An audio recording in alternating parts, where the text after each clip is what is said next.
প্রাক্তন প্রধানমন্ত্রী অটল বিহারী বাজপেয়ীর আজ প্রয়াণ বার্ষিকী। সমাধিস্থল সদৈব অটলে শ্রদ্ধার্ঘ্য রাষ্ট্রপতি, উপরাষ্ট্রপতি ও প্রধানমন্ত্রী।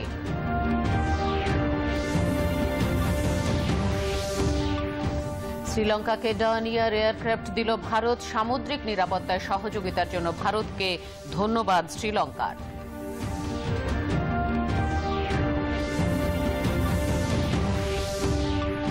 তৃতীয় পক্ষের হস্তক্ষেপের কারণে ভারতীয় ফুটবল নিয়ামক সংস্থা AIFF-কে নির্বাসিত করল ফিফা।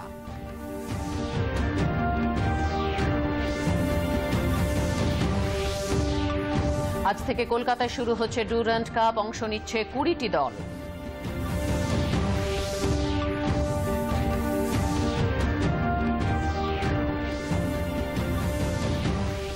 নতুন দিল্লিতে মেজর ধ্যানচাঁদ স্টেডিয়ামে আজ থেকে শুরু হচ্ছে খেলো ইন্ডিয়া মহিলা হকি লিগ।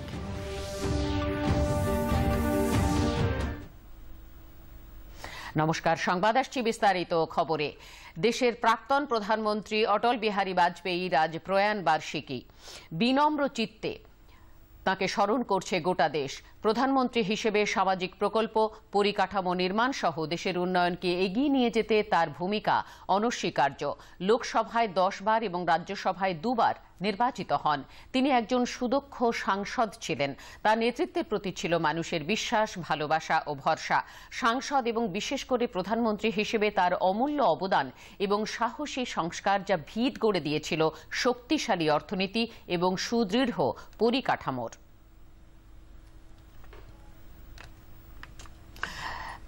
প্রাক্তন প্রধানমন্ত্রী অটল বিহারী বাজপেয়ীর সমাধিস্থল সদৈব অটলে শ্রদ্ধা জানান রাষ্ট্রপতি দ্রৌপদী মুর্মু।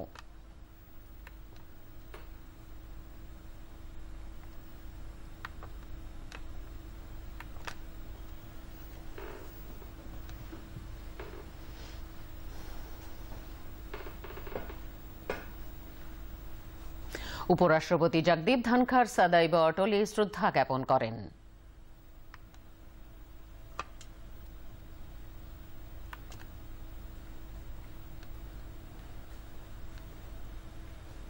প্রধানমন্ত্রী নরেন্দ্র মোদীও পুষ্পার্ঘ্য দিয়ে তাঁর প্রতি শ্রদ্ধা জানান।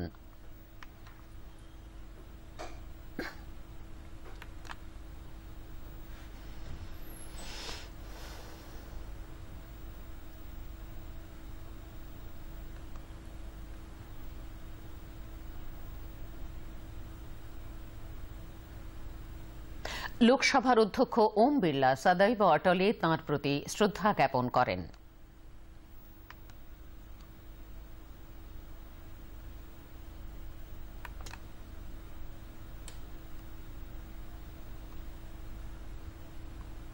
শ্রদ্ধা জানান কেন্দ্রীয় স্বরাষ্ট্রমন্ত্রী অমিত শাহ।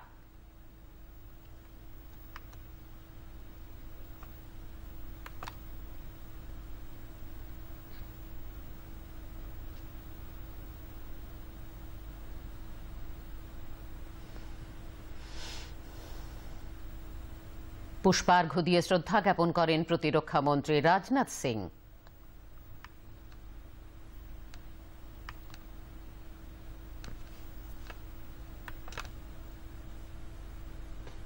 শ্রদ্ধা জানান কেন্দ্রীয় বাণিজ্য মন্ত্রী পীযূষ গোয়েল।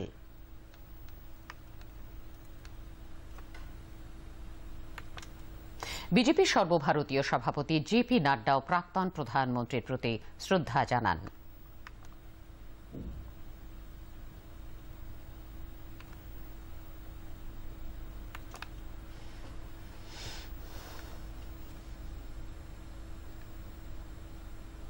প্রয়াণ বার্ষিকী উপলক্ষে প্রাক্তন প্রধানমন্ত্রী অটল বিহারী বাজপেয়ীর সমাধিস্থল সদৈব অটলে ভজনের আয়োজন করা হয়।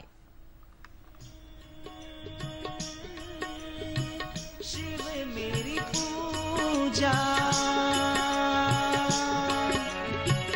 মন মেরা মন্দির, শিব মেরি পূজা শিব সে বড়া नहीं कोई दूजा।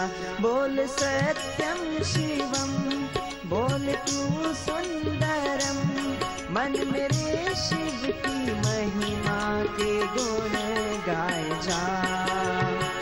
मन मेरा मंदिर, शिव मेरी पूजा।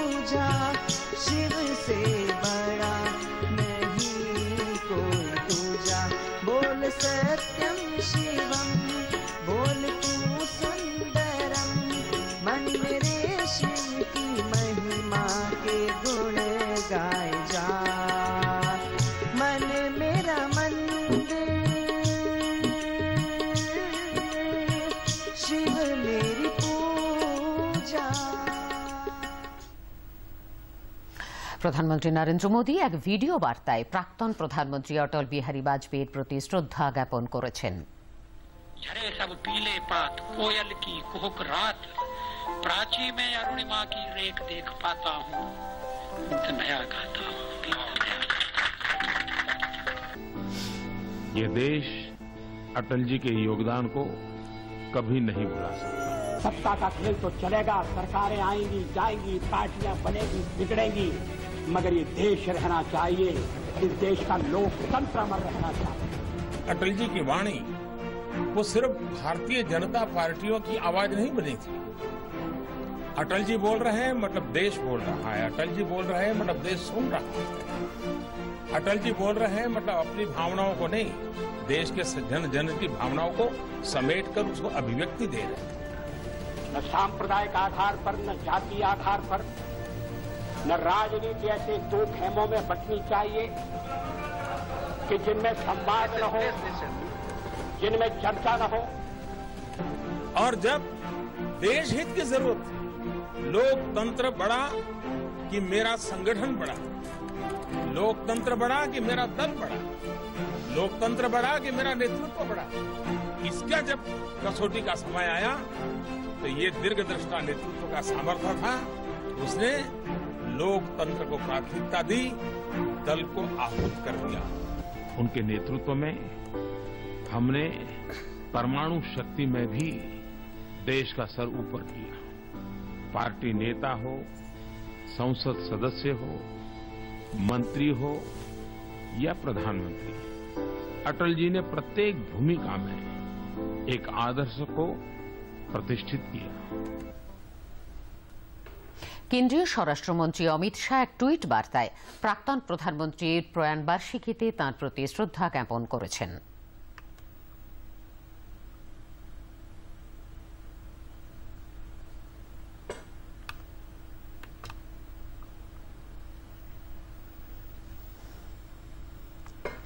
কেন্দ্রীয় স্বরাষ্ট্র প্রতিমন্ত্রী এল মুরুগান এক টুইট বার্তায় তাঁর প্রতি শ্রদ্ধা জ্ঞাপন করে বলেছেন, দেশ গঠনে অটল বিহারী বাজপেয়ীর অবদান অনস্বীকার্য।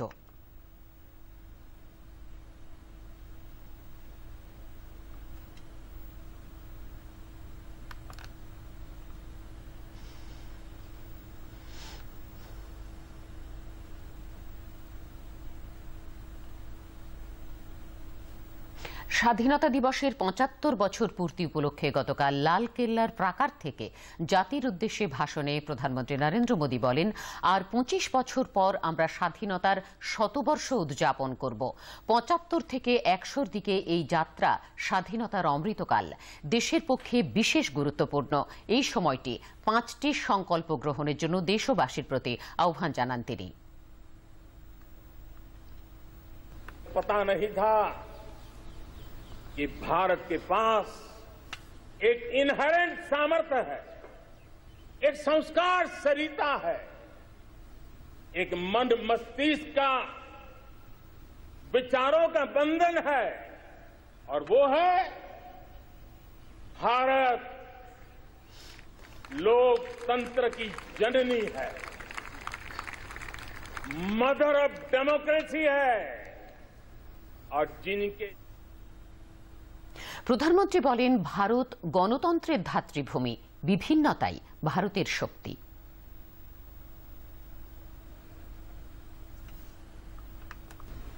आत्मनिर्भर भारत ये हर नागरिक का, हर सरकार का, समाज की हर इकाई का ये दायित्व बन जाता है। ये आत्मनिर्भर भारत ये सरकारी एजेंडा, सरकारी कार्यक्रम नहीं है, ये समाज का जन आंदोलन है जिसे हमें आगे बढ़ाना है। आज जब ये बात हमने सुनी, आजादी के 75 साल के बाद जिस आवाज को सुनने के लिए हमारे कान तरस रहे थे, 75 साल के बाद वो आवाज सुनाई दी है। 75 साल के बाद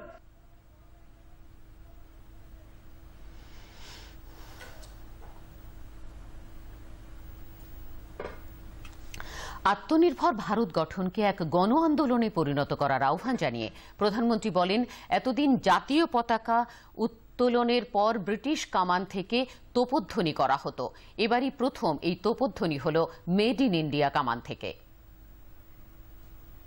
প্রাক্তন প্রধানমন্ত্রী লাল বাহাদুর শাস্ত্রীর তোলা জনপ্রিয় স্লোগান জয় জওয়ান জয় কিষানের উল্লেখ করে প্রধানমন্ত্রী বলেন, এখন এর সঙ্গে জয় বিজ্ঞান ও জয় অনুসন্ধানও জুড়তে হবে। हम बार बार लाल बहादुर शास्त्री जी को याद करते हैं। जय जवान जय किसान का उनका मंत्र आज भी देश के लिए प्रेरणा है। बाद में अटल बिहारी वाजपेयी जी ने जय विज्ञान कह करके उसमें एक कड़ी जोड़ दी थी और देश ने उसको प्राथमिकता दी थी। लेकिन अब अमृतकाल के लिए एक और अनिवार्यता है और वो है जय अनुसंधान। जय जवान जय किसान जय विज्ञान जय अनुसंधान। প্রধানমন্ত্রী বলেন, সারা বিশ্ব এখন সংকটের সময় ভারতের দিকে তাকিয়ে থাকে। করোনা কালে তা বিশেষভাবে প্রমাণিত হয়েছে। उम्मीदें लेकर के जी रहा है। उम्मीदें पूरे करने का सामर्थ्य कहां पड़ा है वो उसे दिखने लगा है। मैं इसे स्त्री शक्ति के रूप में देखता हूं, 3 सामर्थ्य के रूप में देखता हूं और ये त्रिशक्ति है एस्पिरेशन की, पुनर्जागरण की और विश्व की उम्मीदों की। দুর্নীতি ও স্বজন পোষণের বিরুদ্ধে আরো তীব্র লড়াইয়ের ডাক দিয়ে প্রধানমন্ত্রী বলেন, ভারতের মতো দেশে উন্নয়নকে এগিয়ে নিয়ে যেতে হলে দুর্নীতির মূলোচ্ছেদ করতেই হবে। भारत जैसे लोकतंत्र में जहां लोग गरीबी से जूझ रहे हैं, जब ये तरफ से देखते हैं, एक तरफ वो लोग हैं जिनके पास रहने के लिए जगह नहीं है, दूसरी पर वो तरह लोग हैं जिनको अपना चोरी किया हुआ माल रखने के लिए जगह नहीं है। ये स्थिति अच्छी नहीं है और इसलिए हमें भ्रष्टाचार के खिलाफ पूरी ताकत से लड़ना है। দাসত্ব থেকে মুক্তি পেতে ভারতীয়রা যে সংগ্রাম করেছিল তার সুফল এই প্রজন্ম পাচ্ছে। आजादी के जंग में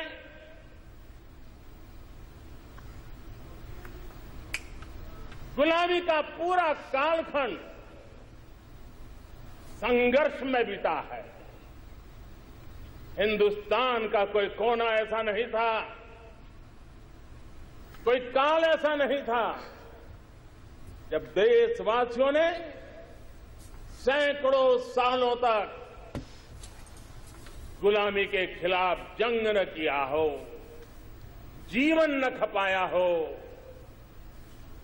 यातनाएं न झेली हो, आहुति न दी हो। आज हम सब देशवासियों के लिए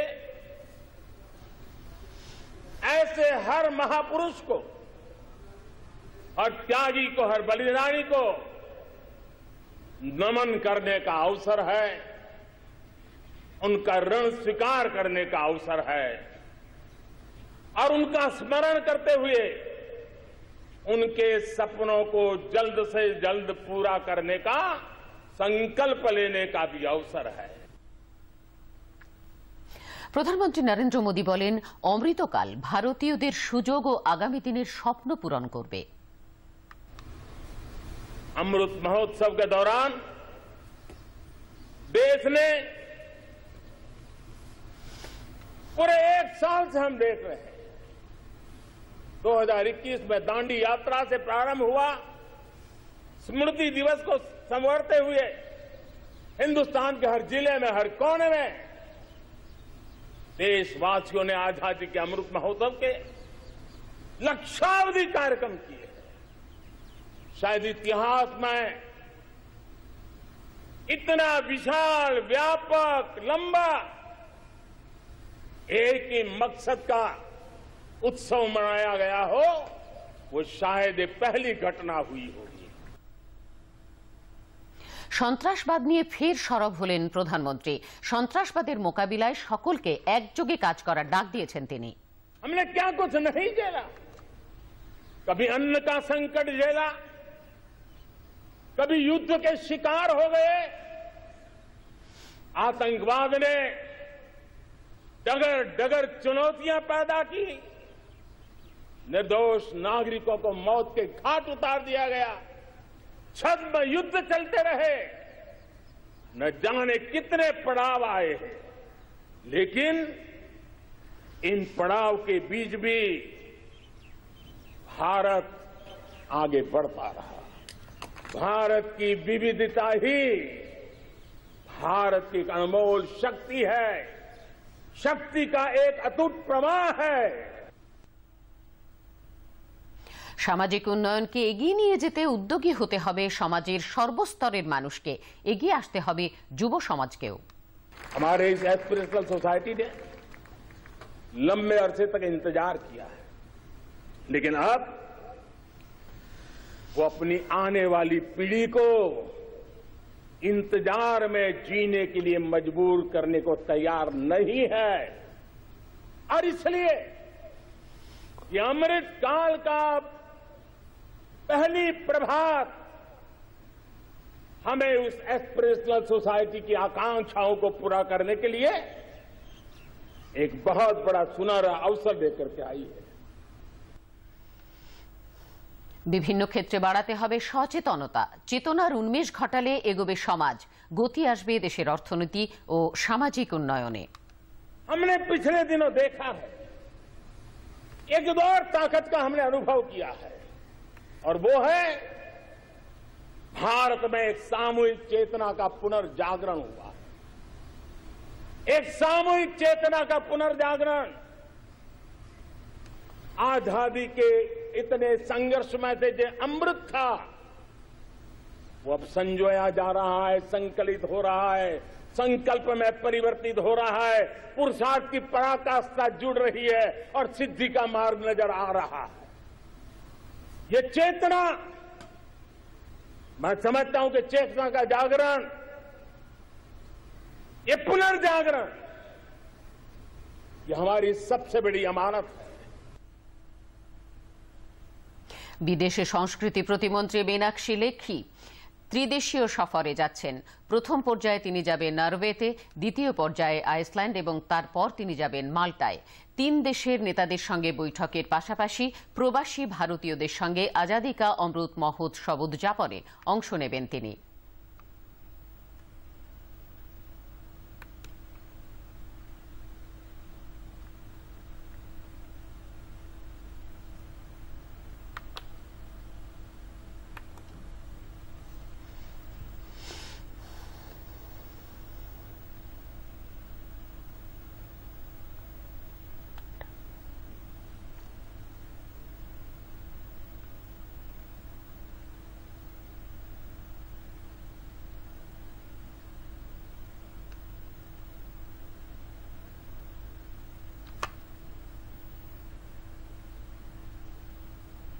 শ্রীলঙ্কাকে ডার্নিয়ার এয়ারক্রাফট দিল ভারত। সামুদ্রিক নিরাপত্তা ক্ষেত্রে ভারতের এই সহযোগিতায় খুশি শ্রীলঙ্কা। সে দেশের রাষ্ট্রপতি এর জন্য ভারতকে ধন্যবাদ জানিয়েছেন। শ্রীলঙ্কার রাষ্ট্রপতি বলেছেন, এর ফলে শ্রীলঙ্কার সমুদ্র নিরাপত্তায় নজরদারির ক্ষেত্রে আরও সুবিধা হবে।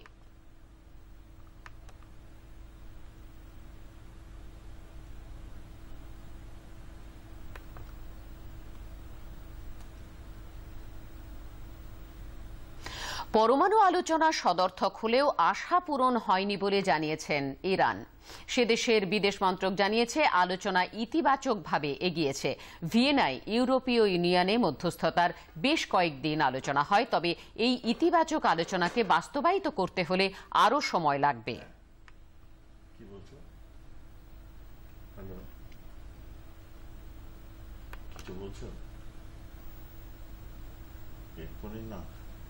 না, আর এই মাইক্রোফোন এটা কমে না। কেনিয়ায় নতুন রাষ্ট্রপতি নির্বাচনে জয়ী হয়েছেন উপরাষ্ট্রপতি উইলিয়াম রুটো। নবনির্বাচিত রাষ্ট্রপতি বলেছেন, এই জয় সে দেশের মানুষের।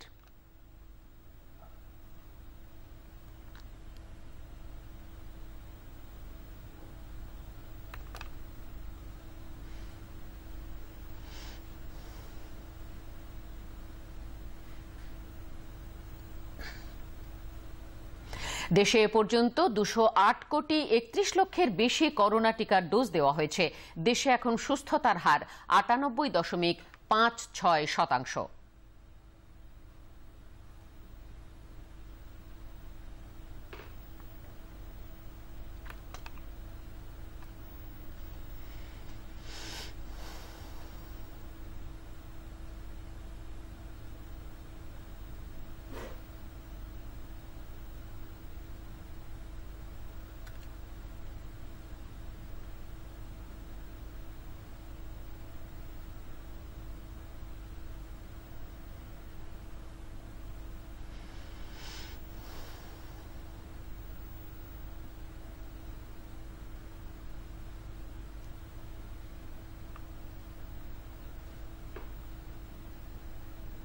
আজ শ্রী রামকৃষ্ণ পরমহংসদেবের প্রয়াণ বার্ষিকী। 1886 সালের আজকের দিনেই কলকাতার কাশীপুর উদ্যানবাটি থেকে ইহলোক ত্যাগ করেছিলেন এই যোগাবতার। এই উপলক্ষে রামকৃষ্ণ মঠ ও মিশনে সকাল থেকে বিশেষ পুজোপাঠ ও বিভিন্ন অনুষ্ঠানের আয়োজন করা হয়েছে।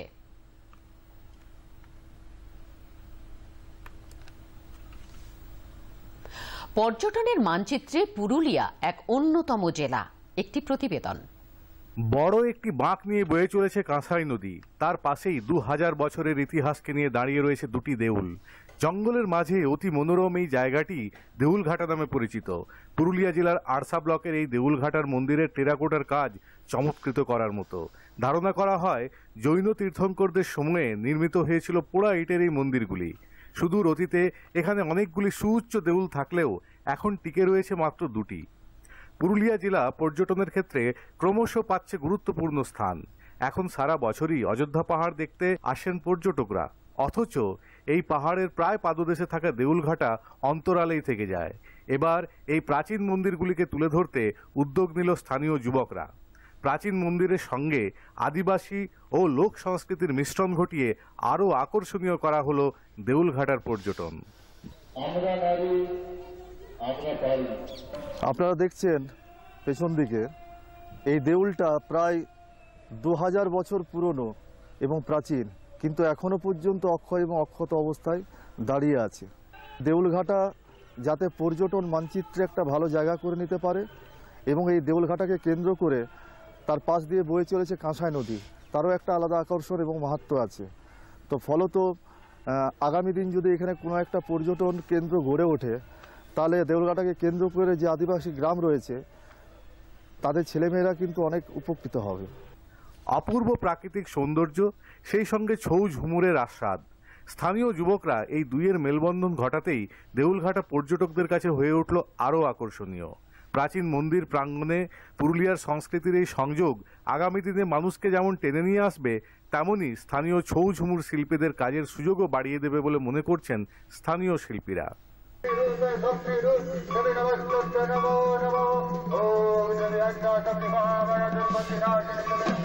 ধরণী বাজারে তোমার চরণে শত কোটিবার প্রণাম জানাই মাগো, তোমার চরণে শত কোটিবার প্রণাম জানাই।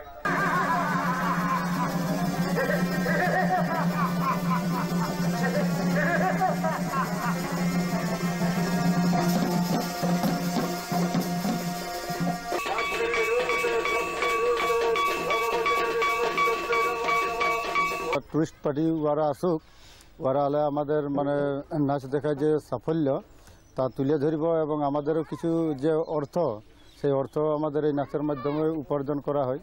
এইটাই বলবো যে তাদের কাছে আশা রাখবো, যেমন ওনারা আসে বারবার, এই আশাই আপনাদের কাছে রাখছি। ভারতীয় ফুটবল নিয়ামক সংস্থায় এআইএফএফ-কে নির্বাসিত করল ফিফা। তৃতীয় পক্ষের হস্তক্ষেপের কারণেই ফিফার এই পদক্ষেপ বলে জানা গেছে। এবছরই ভারতে অনূর্ধ্ব-17 মহিলা বিশ্বকাপ অনুষ্ঠিত হওয়ার কথা ছিল। ফিফার এই পদক্ষেপের জন্য এই বিশ্বকাপের আয়োজনও স্থগিত রাখতে হচ্ছে।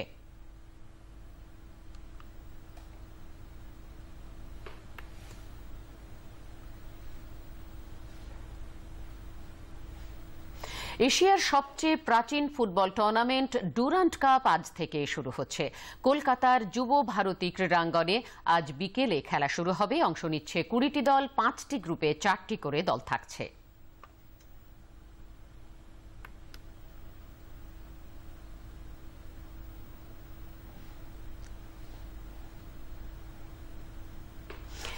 অনূর্ধ্ব 16 খেলো ইন্ডিয়া মহিলা হকি লিগ আজ থেকে শুরু হচ্ছে। নতুন দিল্লির মেজর ধ্যানচাঁদ ন্যাশনাল স্টেডিয়ামে এই খেলা হবে।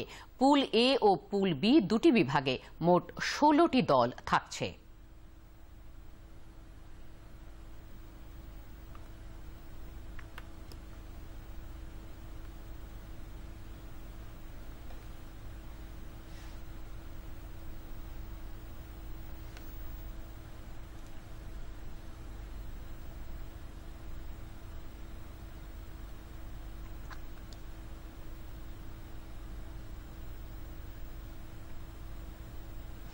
আলিপুর আবহাওয়া দপ্তর সূত্রে জানানো হয়েছে, সাধারণত মেঘলা আকাশ, 2-1 পশলা বৃষ্টি অথবা বজ্রবিদ্যুৎ সহ বৃষ্টির সম্ভাবনা। গত 24 ঘন্টায় বৃষ্টি হয়েছে 10.5 মিলিমিটার। এখন এক নজরে দেখে নেব বিভিন্ন জেলার সর্বোচ্চ ও সর্বনিম্ন তাপমাত্রা।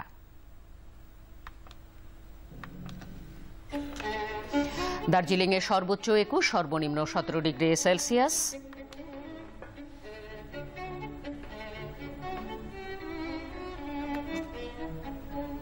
জলপাইগুড়িতে সর্বোচ্চ 35, সর্বনিম্ন 26 ডিগ্রি সেলসিয়াস। কোচবিহারে সর্বোচ্চ 37, সর্বনিম্ন 26 ডিগ্রি সেলসিয়াস। মালদায় সর্বোচ্চ 33, সর্বনিম্ন 27 ডিগ্রি সেলসিয়াস। বহরমপুরে সর্বোচ্চ 33, সর্বনিম্ন 26 ডিগ্রি সেলসিয়াস। শ্রীনিকেতনে সর্বোচ্চ 30, সর্বনিম্ন 25 ডিগ্রি সেলসিয়াস। আসানসোলে 31 এবং 25 ডিগ্রি সেলসিয়াস। বর্ধমানে সর্বোচ্চ 33, সর্বনিম্ন 25 ডিগ্রি সেলসিয়াস। কৃষ্ণনগরে সর্বোচ্চ 31, সর্বনিম্ন 26 ডিগ্রি সেলসিয়াস। দীঘায় সর্বোচ্চ 33, সর্বনিম্ন 26 ডিগ্রি সেলসিয়াস। ডায়মন্ড হারবারে সর্বোচ্চ 31, সর্বনিম্ন 26 ডিগ্রি সেলসিয়াস। এবং কলকাতায় সর্বোচ্চ 29.9 ডিগ্রি সেলসিয়াস, সর্বনিম্ন 26.5 ডিগ্রি সেলসিয়াস। শেষ করার আগে শীর্ষ সংবাদ আরও একবার।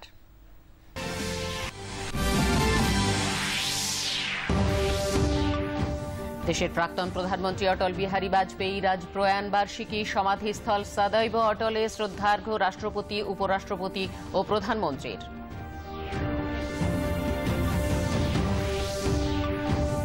শ্রীলঙ্কাকে ডর্নিয়ার এয়ারক্রাফট দিল ভারত। সামুদ্রিক নিরাপত্তায় সহযোগিতার জন্য ভারতকে ধন্যবাদ শ্রীলঙ্কার রাষ্ট্রপতির।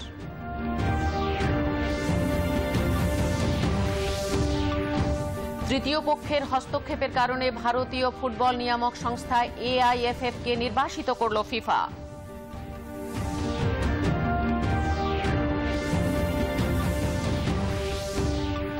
আজ থেকে কলকাতায় শুরু হচ্ছে ডুরান্ট কাপ। অংশ নিচ্ছে 20টি দল।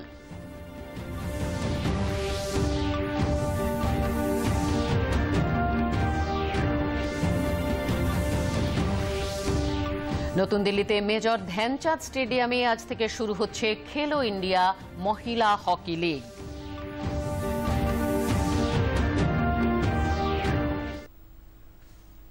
সংবাদ এখন এই পর্যন্তই। এরপর বেলা 3টায় রয়েছে সংবাদ এক নজরে। নমস্কার।